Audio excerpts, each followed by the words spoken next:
Superintendent Malir jail इस वक्त media से बात कर रहे हैं। अभी जब एक उसको थका देंगे तो टूट गया। बहरहाल मुझे शोर हुआ तो मैं यहीं करीब में रहता हूँ। उसने मुझे बताया कि सर ऐसे ऐसे मसला है और आप आ जाएं।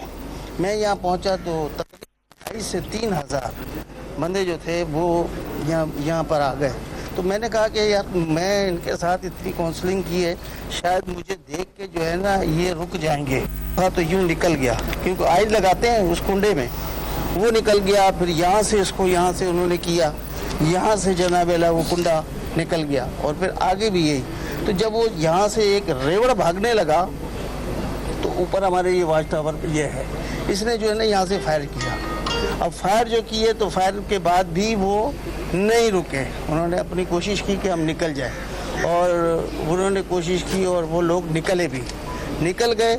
उसके बाद जो है वहाँ पर जो एफसी है उसने रिटर्न फायर और जब फायर मारे हैं तो उसमें से बहुत सारे जो लोग थे वो वापस बैक हो गए। वो जब बैक हुए, अच्छा कुछ कैदी जो थे वो कोई कॉलोनी की तरफ जो रास्ते भागे, एफसी वालों ने वहाँ पे भी फायर किया, लेकिन वो दीवार जो है वो टप के चले गए। तो 6,000 का टोटल था और ये जो मामला हुआ ये तकरीबन 3,500-4 हज़ार कोई लोग थे। हमने इनको वापस किया है और रेंजर भी आ गई थी, पुलिस भी थी, वो वापस हुए हैं। अब जो तादाद थी वो 216 जो हमारे कैदी थे वो स्केप कर गए। 216 जब स्केप हुए तो उसके बाद 78 जो है वो हमने कुछ रात को कुछ सुबह वो हमने रीएडमिट करा दिया। अच्छा अशरफ साहब ये बताइएगा कि टोटल आप लोगों की सिक्योरिटी कितनी है? क्या समझते हैं कि ये वाकया जो है जेल हुक्काम की गफलत लापरवाही की बाइस हुआ है? होम सेक्रेटरी ने अभी विजिट किया है तो आपकी जानिब से उनको क्या ब्रीफिंग दी गई है? देखिए कर लीजिएगा एक और चीज़ कि जो फायरिंग का तबादला आप ये कह रहे हैं, क्या कैदियों ने पुलिस का असले लेके उनसे फायरिंग शुरू कर दी थी? क्या हुआ था? देखिए पहले जो तबादला कैसे उसमें कितनी हिलाकतें हैं, कितने जख्मी हैं, एक ही करके कर लो यार। सही। देखिए आपका सवाल क्या था? क्या ब्रीफिंग क्या दी है आप ये बता दो। क्या ब्रीफिंग दी है? मैं बता दूं। आपने कहा गफलत, देखिए कोई गफलत नहीं थी। मैंने अभी उसी एक बात ये कही आपको उसी में कि एक कैदियों को खौफ तारी था। जब खौफ का अमल उन पर तारी हो गया और वो ज़्यादातर आपको पता है कि हीरोइन एडिक्ट मेरे पास थे और वो नशे जब उनको जोश आता है तो वो फिर आपको पता है कि किस तरह से उनका अमल होता है। वो एक खौफ का अमल था, उसमें किसी की नेग्लिजेंसी नहीं थी। रात को हमला था, उससे ज़्यादा क्या होगा कि मैं उनके बीच में था और मैं उनके साथ, उन्होंने मुझे भी जो है ना वो सिक्योरिटी की तादाद बताइएगा। अच्छा ये मैं सवाल इसमें ऐड कर दूं, ये बताइएगा कि आपकी 2 टाइम अगर इसकी कैपेसिटी से ज़्यादा, यहाँ 3 टाइम ज़्यादा है, जो कैदी गुंजाइश से ज़्यादा है। जो रात के टाइम पर जो एहलकार है जेल ज़रा में बताते हैं कि 9 एहलकारों की ड्यूटी यहाँ पर थी एफसी के अलावा। 197 भारतीय कैदी अंदर मौजूद है, 50 अफगान है, 350 के करीब टोटल फॉरनर कैदी यहाँ पर मौजूद है। उनमें से कोई फरार हुआ या नहीं हुआ? दूसरा ये बताया कि 700 के करीब गोलियाँ चली हैं जो जेल से लेकर रोड तक चलाई गई हैं। तो इसमें कोई शहरी भी जख्मी हो सकता था, जान से जा सकता था? नहीं, शहरी कोई जख्मी नहीं हुआ। कैदी अलबत्ता एक जो है वो उसकी डेथ हो गई है, वो यहाँ से ही उसको फायर लगे वो हो गया। 2 हमारे एफसी के जवान जो थे वो ज़ख्मी हुए और जो है हमारे स्टाफ के प्रिजन पुलिस के जो लोग थे वो ज़ख्मी हुए। तो इसको फिर जो है ना आप जो जिसकी बात कर रहे हैं कि आपकी सिक्योरिटी लैब्स था, तो सिक्योरिटी लैब्स नहीं था। ये तो एक नागानी आफत थी। तो कई अरसे से ये वही गार्ड है जो 28-30 आदमी पे मुश्तमिल है, पूरी जेल पे चल रही है। 6,000 कैदियों के लिए 9 की नफरी काफ़ी है। 9 की नफरी काफ़ी है। 28 आदमी बता रहा हूँ, टोटल हमारे पास 211 की नफरी है जो 3 शिफ्टों में काम कर रही है। अच्छा ये बताइएगा, सीएम सिंध ने भी जो है अभी ऐलान किया है कि जेल की ये लापरवाही थी, कैदी क्यों निकाले जेल से अंदर, कैसे बाहर निकले, इस पे आप क्या कहेंगे? देखिए कैदी निकाले नहीं, कैदी खुद निकले। वो जो मैंने अभी आपको वजाहत दी है कि कैदियों पर जब एक खौफ तारी हुआ तो उन्होंने धक्के देखे और उसकी जो दरवाज़ा था उसको खोल जी। सर सिर्फ इतना बता दीजिएगा, ये रेंजर्स के जो एहलकार आप कह रहे हैं जख्मी हुए हैं, पुलिस रेंजर एफसी के जो एहलकार जख्मी हुए हैं और पुलिस के जो जख्मी हुए हैं गोलियां लगने से, वो किसकी गोली से?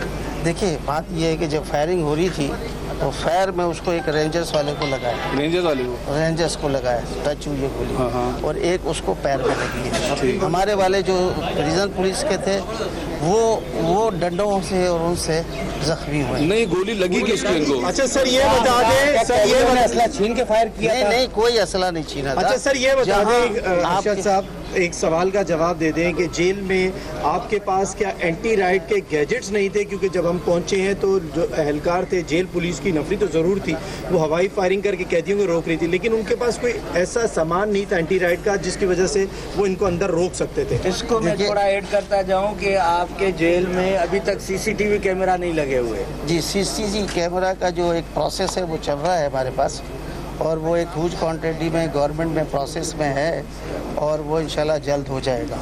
और जहाँ ये गैजेट्स की बात कर रहे हैं तो देखिए, अब जब हमारे पास ऊपर टॉप पर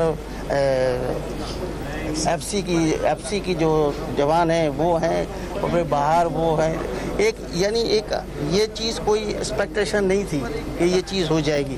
बस उन कैदियों को एक नागानी में एक खौफ तारी हो गया, जिसकी वजह से उन्होंने आके बाहर अरशद साहब, ऐसी सूरत जहाँ करने के लिए जेल बनी हुई है, वहाँ पर कैदियों का यूनिफॉर्म होता है। आपके जेल में अरबों रुपए का यहाँ का बजट है, लेकिन कोई यूनिफॉर्म नहीं है। कल जब कैदी यहाँ से भागे, आपके पास कोई तरीकेकार नहीं था कि उनको पकड़े। जो नंगे पैर कैदी थे, आपने सिर्फ उनको पकड़ा। ये शनाख्त आप लोगों की थी कि नंगे पैर कैदियों को पकड़ा जाए। इसी चक्कर में जो आपसे तकरीबन 138 कैदी अब तक आपकी कैद में नहीं आ सके। देखिए, मैं बताऊँ आपको, जो अंडर ट्रायल प्रिजनर होता है उस पर जुर्म साबित नहीं होता, वो एज ए अंडर ट्रायल होता है, तो उसको हम कपड़े नहीं दे सकते। कन्वेक्ट को कपड़े होते हैं वाइट। अंडर ट्रायल चूंकि उस पर केस साबित नहीं होता, जब उसका केस साबित होगा, उसको कन्वेक्शन होगी, तो वो हमारे पास सफ़ेद कपड़ों में हो जाता है। शाहजी ये बताइए, एक्सपेक्टेशन आपने बोला नहीं थी इसकी, लेकिन इस तरह की सूरत-ए-हाल पर काबू पाने के लिए पहले से इंतजाम होते। क्या कल ऐसा नजर आया कि जेल इंतजामिया के पास कोई इंतजाम नहीं था कैदियों को रोकने के लिए, उनको पकड़ने के लिए? देखिए, कैदियों को रोकने के लिए तो किया ना, इतने सारे कैदियों में से आप देखें कि चंद ही निकले हैं, तो रोकते नहीं तो कैसे होता। अच्छा, उसमें भारतीय और अफगानी कितने थे भागने वालों में? नहीं, कोई नहीं। अच्छा सर ये बता दें कि क्या इससे कोई नहीं होता है फॉरेनर सारे जेल में मौजूद है? कितने किस्म के कैदी थे इसके अंदर, ये बता दें कि कैदी भागने वाले देखें, ये ज़्यादातर एडिक्ट थे, नशे वाले केस में थे, जो मंशियात के केस में आजकल आते हैं, और कुछ ऐसे हैं जो ये मंशियात वाले भी, जो मंशियात पीते हैं, ये स्ट्रीट क्राइम भी करते हैं। तो जो तादाद थी, कोई स्पेशल टीम बनाई गई है वो गिरफ्तारी के लिए क्या कर रहे हैं वो बता। हेलीकॉप्टर मंगाए? आखिरी बात सवाल है, गिरफ्तारी के लिए क्या कर रहे हैं? देखिए, वो मेरे साथ एसएसपी साहब भी हैं मलीर के, और वो जो है हमारी टीम तश्कील दे दी है उन्होंने, और वो आज सुबह से ही कार्रवाई है, और सुबह से ही लोग जो है वो हमने पकड़े भी हैं, ले आए। अच्छा साहब ये बता दीजिएगा, ये कराची की तारीख का पहला जेल ब्रेक है। 6022 आदमी पे हमारी मालूमात के मुताबिक 9 आदमी थे उनकी हिफाजत। आप समझते हैं खुदा ना खास्ता अगर कोई दहशतगर्दों का हमला हो जाता तो आपकी से मुतमईन है आप इतनी हिफाजत? अभी बाहर शीट पर लिखा हुआ है कि आपकी 1 घंटे के अंदर एक एहलकार है जो जेल में गश्त करते हैं। एक अलग एक्स्ट्रा होता है। से मुतमईन है? देखिए, नफरी आप गलत किसी ने फिगर दे दिया है।